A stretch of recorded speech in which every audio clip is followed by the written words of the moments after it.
یہ بات ہے آج سے تقریباً 1450 سال پہلے کی۔ نبی صلی اللہ علیہ وسلم کی پیدائش سے چند ہفتے پہلے عرب کے علاقے پر ایک ایسا حادثہ پیش آیا جس کو تاریخ عام الفیل کے نام سے یاد کرتی ہے۔ ایک حبشی بادشاہ، یمن کے شہر صنعاء کا شاندار گرجا اور کعبہ کو گرانے کے لیے چلتی ہوئی فوج۔ آج ہم سورہ فیل کا پورا پس منظر سمجھتے ہیں اور ابرہہ کی اصلی کہانی۔ سب کچھ تباہ کر دو۔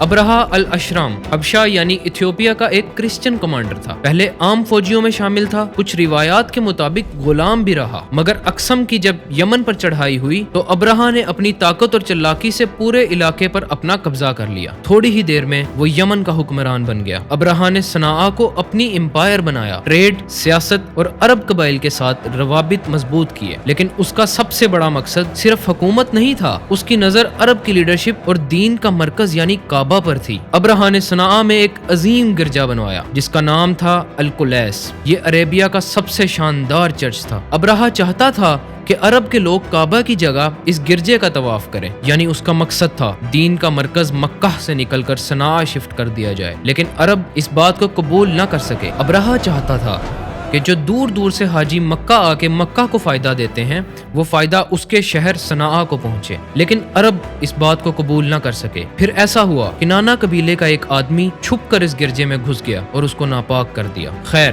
جب ابرہہ کو یہ خبر ملی اس کا غصہ پھٹ پڑا۔ اس نے قسم کھائی، میں کعبہ کو گرا کر رہوں گا۔ ابرہہ نے 60,000 فوجی جمع کیے، بڑے بڑے ہاتھی، جن میں سب سے بڑا محمود نام کا ہاتھی ابرہہ کے لیے رکھا گیا۔ یہ پوری فوج مکہ کی طرف نکل پڑی۔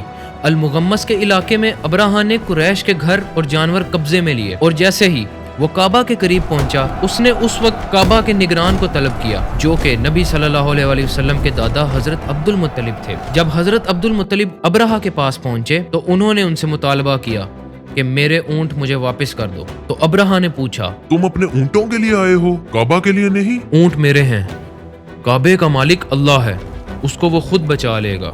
جس وقت فوج کعبہ کی طرف بڑھ رہی تھی ایک عجیب چیز ہوئی۔ جب بھی ہاتھیوں کو کعبہ کی طرف موڑا جاتا وہ زمین پر بیٹھ جاتے، مگر کسی اور طرف بھگایا جاتا تو چل پڑتے۔ جب وہ کعبے کے قریب پہنچے اور ابرہہ کی فوج اور قریش کے قبیلے آمنے سامنے ہوئے تو کچھ ایسا ہوا جس کا ذکر اللہ نے قرآن میں کیا، وَأَرْسَلَ عَلَيْهِمْ طَيْرًا أَبَابِيلَ ترمیہم بحجارۃ من سجیل۔ آسمان سے چھوٹے چھوٹے پرندے جھرمٹ کی شکل میں آئے جنہیں قرآن میں ابابیل کہا گیا۔ ابابیل اصل میں کسی ایک اسپیسیفک برڈ سپیشیز کا نام نہیں ہے، بلکہ یہ جھنڈوں، جھرمٹوں یا گروپس کو بیان کرتا ہے۔ کچھ روایات کے مطابق یہ پرندے سمندر کی طرف سے آئے تھے اور ان کے بارے میں روایات میں آتا ہے کہ ان کا سر، چونچ، پنکھ اور پنجے ایسے تھے کہ انہیں نارمل پرندوں سے الگ سمجھا گیا۔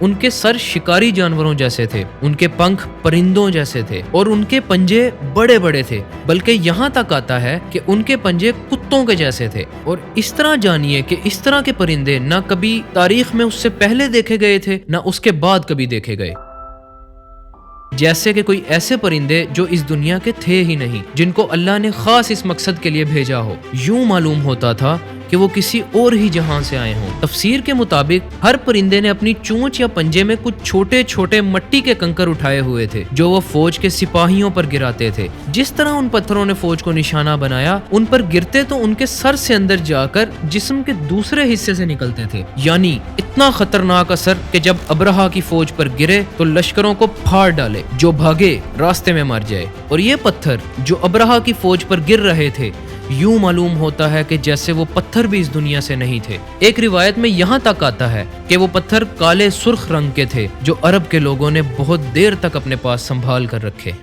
اور ابرہہ خود بدترین بیماری میں گرفتار ہوا۔ ابرہہ جب صنعاء واپس پہنچا تو اس کا جسم ٹوٹ چکا تھا، ایسے جانیے کہ انگلیاں گر رہی تھیں، اور کچھ ہی دنوں میں وہ اسی عذاب کے اندر مر گیا۔ اور اس کی فوج یوں ہو گئی تھی جیسے کھایا ہوا بھوسا ہو، ہر طرف لاشیں ہی لاشیں، افراتفری ہی افراتفری۔ یہ واقعہ صرف مکہ تک نہیں رہا، یہ پرشیا، روم، حبشہ، پوری دنیا تک پہنچا، اور سب نے دیکھا کہ کعبے کو کوئی فوج نہیں، خدا نے خود بچایا۔ اور اسی سال عام الفیل میں نبی صلی اللہ علیہ وآلہ وسلم پیدا ہوئے۔ قرآن میں یہ پورا واقعہ کچھ اس طرح بیان ہے، بسم اللہ الرحمن الرحیم، الم تر کیف فعل ربک باصحاب الفیل، کیا آپ نے دیکھا نہیں کہ آپ کے رب نے ہاتھی والوں کے ساتھ کیا سلوک کیا؟